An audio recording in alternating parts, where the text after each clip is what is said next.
आज के इस भाग दौड़ भरी जिंदगी में मन का भारी होना या तनाव महसूस करना सच में ये जैसे हमारी रूटीन का हिस्सा ही बन गया है ना। हर तरफ बस शोर ही शोर है और हम सब एक ऐसी गहरी शांति की तलाश में हैं जो बाहर की उलझनों से बिल्कुल भी प्रभावित ना हो।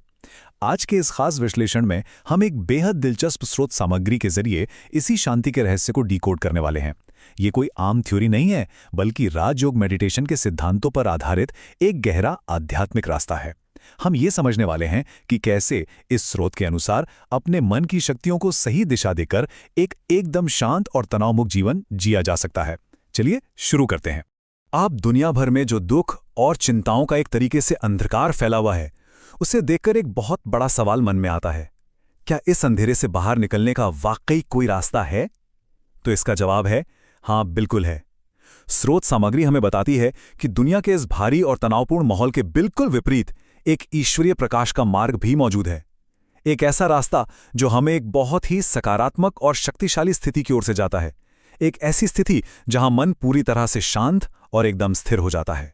ठीक है, तो आइए अब इस पूरी प्रक्रिया को थोड़ा और करीब से समझते हैं। ये असल में शांति और शक्ति के एक बहुत ही खूबसूरत दिव्य मार्ग का सफर है। सोचिए, एक आत्मा गहरे ध्यान में है और परमपिता परमात्मा के सुनहरे दिव्य प्रकाश से पूरी तरह नहा रही है। ये शांति का कितना अद्भुत और सुकून देने वाला एहसास है। ये पूरी आध्यात्मिक यात्रा मुख्य रूप से 4 स्तंभों पर टिकी हुई है और हम इन चारों को एक एक करके बहुत ही आसान तरीके से समझने वाले हैं। तो आइए आगे बढ़ते हैं और देखते हैं कि यह सफर कैसे शुरू होता है। सबसे पहला और शायद सबसे जरूरी कदम है अपना नजरिया बदलना। आमतौर पर होता क्या है, हम खुद को बस इस भौतिक शरीर के रूप में ही देखते हैं और यही हमारे ज्यादातर तनाव का सबसे बड़ा कारण भी है।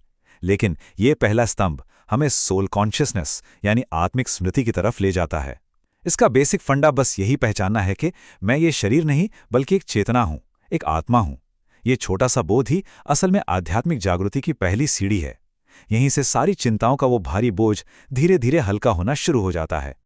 और जब हम ओम शांति कहते हैं तो ये सिर्फ किसी से मिलने पर कहा जाने वाला कोई साधारण अभिवादन नहीं है।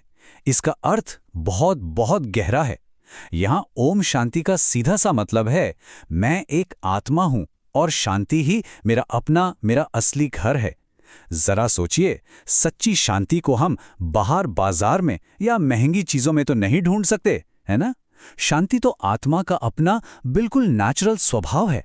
जब ये बात हमारे मन में गहराई तक बैठ जाती है तो सच में एक गजब का सुकून महसूस होता है। अब जब हमें अपनी इस आंतरिक सच्चाई का पता चल जाता है तो सवाल ये है कि ये हमारी बाहरी दुनिया और हमारे रिश्तों में कैसे दिखाई देता है। यहीं पर आता है हमारा दूसरा स्तंभ। ये आध्यात्मिक ऊर्जा का एक बहुत ही बेसिक नियम है कि एक आत्मा को इस दुनिया के साथ कैसे व्यवहार करना चाहिए। सीधी सी बात है, जब अंदर से मन शांत होता है तो बाहर भी सिर्फ और सिर्फ सकारात्मकता ही फैलती है। चलिए इसे थोड़ा और बारीकी से देखते हैं।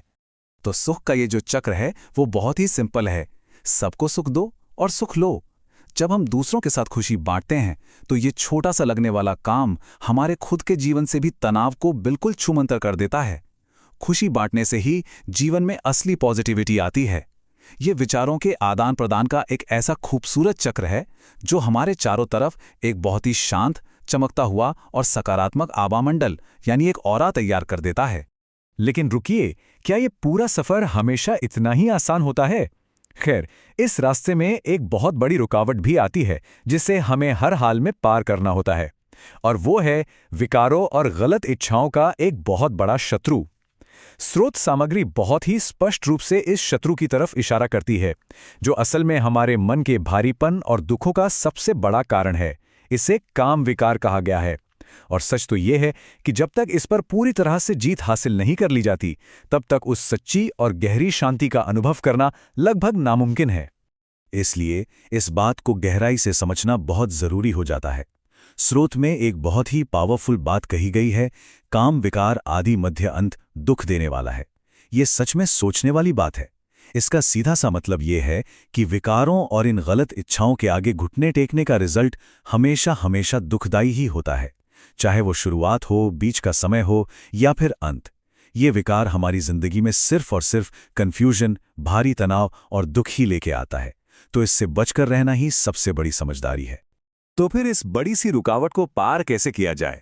स्रोत के अनुसार इसके लिए जिस सबसे बड़े हथियार की हमें जरूरत है वो है योग की शक्ति।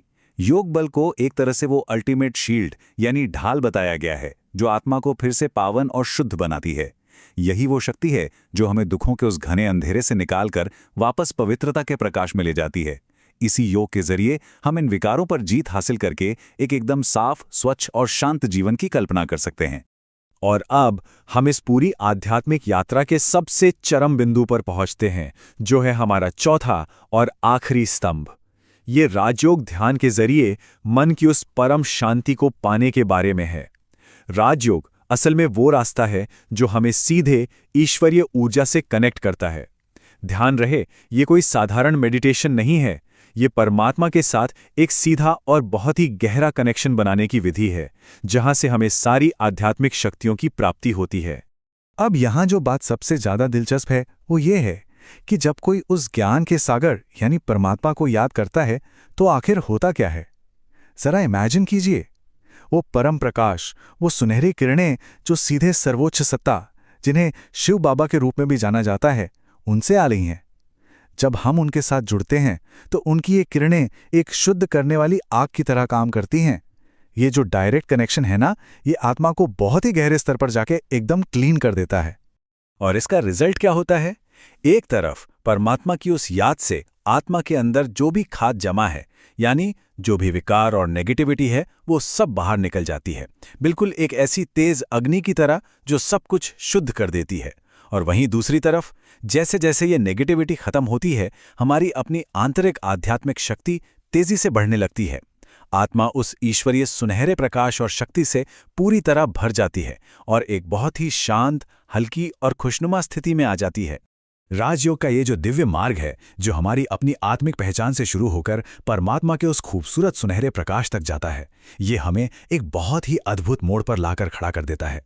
सारा तनाव, सारा दुख और मन का सारा भारीपन अब पूरी तरह से दूर हो चुका है। तो अंत में सोचने वाली बात बस यही रह जाती है, जैसे ही आत्मा इस परम प्रकाश और शक्ति से जुड़ती है, क्या हम सब अपने उस मूल घर को, उस असीम शांति को और अपने असली स्वभाव को पूरी तरह से अपनाने के लिए तैयार हैं? बस इसी एक गहरे विचार के साथ अपने भीतर उस अद्भुत शांति को महसूस कीजिए।